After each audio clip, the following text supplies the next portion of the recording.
Java ஸ்கிரிப்ட்டுக்கும் type ஸ்கிரிப்ட்டுக்கும் என்ன difference தெரியுமா? ஏன் most of the companies type ஸ்கிரிப்ட்டை ப்ரிஃபர் பண்றாங்க தெரியுமா? இந்த வீடியோ அதை பத்தி கிளியரா பார்க்கலாம். மறக்காம இந்த வீடியோ சேவ் பண்ணிட்டு உங்க ஃப்ரெண்ட்ஸ்க்கு ஷேர் பண்ணுங்க. ஃபர்ஸ்ட் ஜாவா ஸ்கிரிப்ட்னா என்ன? இது ஒரு ப்ரோகிராமிங் லாங்குவேஜ். நீங்க வெப்சைட்ஸ் பில்ட் பண்றீங்கன்னா இன்டராக்டிவிட்டி கொண்டு வரதுக்காக ஜாவா ஸ்கிரிப்ட்டை யூஸ் பண்ணுவீங்க. ஜாவா ஸ்கிரிப்ட்டை டைனமிக்லி டைப் லாங்குவேஜ்னு சொல்லுவாங்க. இந்த கோட் பார்த்தா உங்களுக்கு ஈஸியாவே புரியும். Let user name equal to அப்படின்னு சொல்லிட்டு ஒரு ஸ்ட்ரிங் நான் கொடுத்துருக்கேன். அப்ப அந்த யூசர் நேமோட டேட்டா டைப் என்னவா இருக்கும்னு நினைக்கிறீங்க?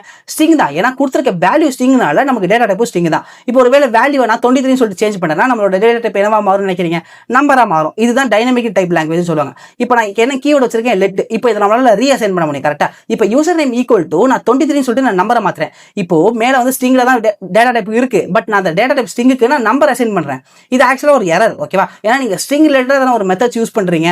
ஸ்ட்ரிங் ரிலேட்டடா ஒரு ஆபரேஷன் நீங்க யூஸ் பண்ணீங்கன்னா கண்டிப்பா கோட் கிராஷ் ஆகிறதுக்கு நிறைய சான்ஸ் இருக்கு. ஸோ அதனால தான் most of the people JavaScript வந்து டைப் ஸ்கிரிப்ட் ஸ்விட்ச் ஆகிறாங்க. இப்போ டைப் ஸ்கிரிப்ட்னா என்னன்னு பார்த்தீங்கன்னா ஜாவா ஸ்கிரிப்டோட அடுத்த வெர்ஷன் தான் டைப் ஸ்கிரிப்ட். அதாவது சூப்பர் செட் ஆஃப் ஜாவா ஸ்கிரிப்ட்னு சொல்லுவாங்க. ஜாவா ஸ்கிரிப்ட்ல இருக்கிற எல்லா ஃபீச்சர்ஸும் டைப் ஸ்கிரிப்ட்ல இருக்கு. அது இல்லாம ஒரு சில ஃபீச்சர்ஸ் நமக்கு டைப் ஸ்கிரிப்ட்ல இருக்கு. ஸோ ஃபர்ஸ்ட் ஒன் பார்த்தீங்கன்னா இது statically type language. JavaScript எப்படி டைனமிக்னு சொன்னா இது ஸ்டாட்டிக். எப்படின்னா அதே எக்ஸாம்பிள் தான். Let user name equal to ஸ்ட்ரிங்ல அப்படின்னு கொடுத்துருக்கேன். பட் இதை டைனமிக்கா எடுக்கிறதுக்கு பதிலா நானே டைப் பண்ண போறேன். கோலன் ஸ்ட்ரிங்னு சொல்லிட்டு நான் டைப் பண்ணேன்னா இதுதான் ஸ்டாட்டிக் டைப் லாங்குவேஜ். இப்போ நான் அதை ரீசைன் பண்ணி பார்ப்போமா?